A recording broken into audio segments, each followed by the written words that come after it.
Hello, my man friends. I am Rahmat Adi Cahya from Group 1, part of Opening Opposition as a leader of opposition.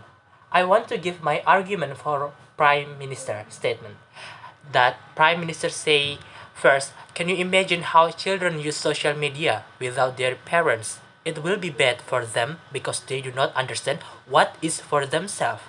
And second, the importance of parents and adults in controlling and accessing your children's social media. Prime Minister said that the thing for the parents would do is routinely to check their children's social media and only as the children need it. This house believes that parents should not have access to their children's social networking sites. As parents, we should never routinely monitor our child's internet use. We shouldn't browse through social media accounts, read their texts or emails, use a tracking device on a child, track their cell phone, monitor their text message, or track their location. We shouldn't expect them to hand over the password to their online profiles and email accounts. We strongly believe that children need to learn how to manage their own online presence, what to say, share, download, upload, and what not to say, share, and upload. As a parents, we have a duty to teach our kids how to be good digital citizens, just like we're responsible for showing them how to behave appropriately offline. Relying on cyber spying is, in a way, an admission of failure. It's at least a failure of communication and certainly a failure of teaching.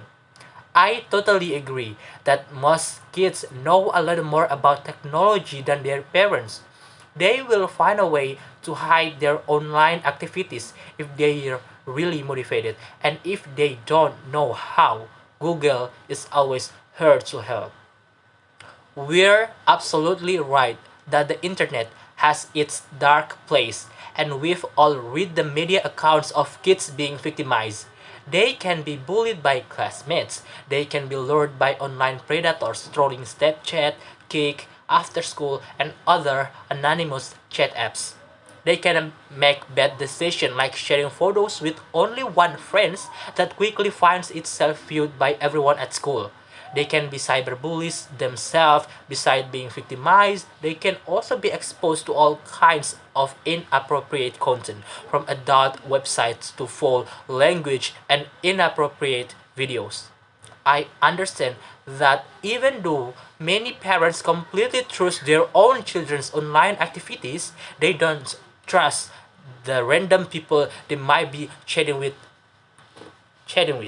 But we believe that most teens will never be the victim of an online predator. They will not be kidnapped,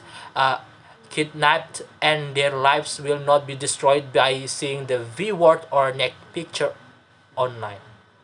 And what I am what I am trying to say is that by constantly monitoring kids' phones, we allow ourselves to do things that we would have never be tolerated from our own parents. For example, letting them reading our private journals would have been absolutely off limits.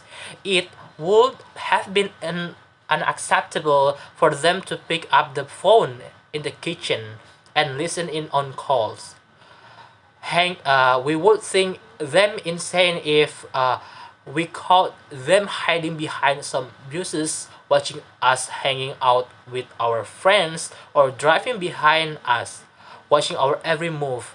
In the event someone tried to kidnap us, no amount of spying on the kids is going to make them safer. In fact, it can lead to a host of unwanted consequences, like building mutual distrust between parents and their children. It can backfire and encourage them to try even harder to hide risky behavior because the children know their parents looking for it.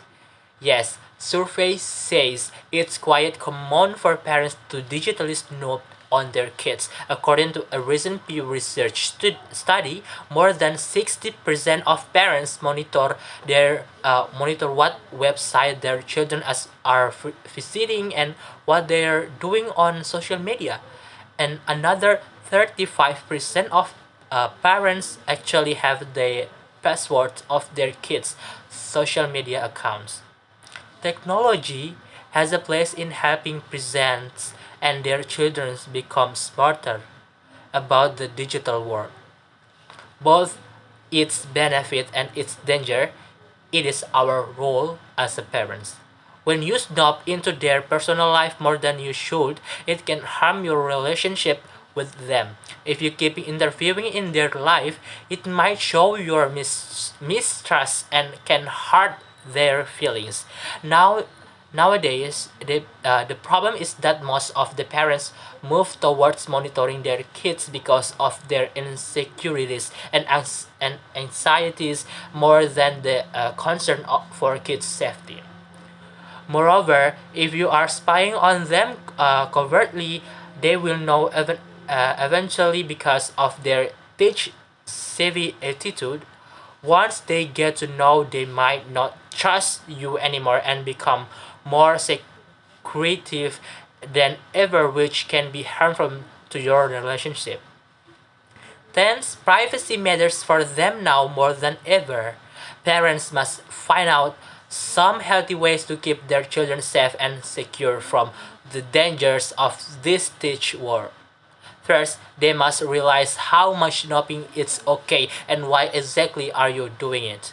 To put it simply is to remind parents that they shouldn't blindly rely on a on any solution to keep their kids safe. Rather, they should play an active role. Technology can help, but we should build an open, honest, and trusting relationship with our children, which will lead them to us when they experience something inappropriate online. That's what we expect them to do in their offline life. It should be the same in their online life. Thank you.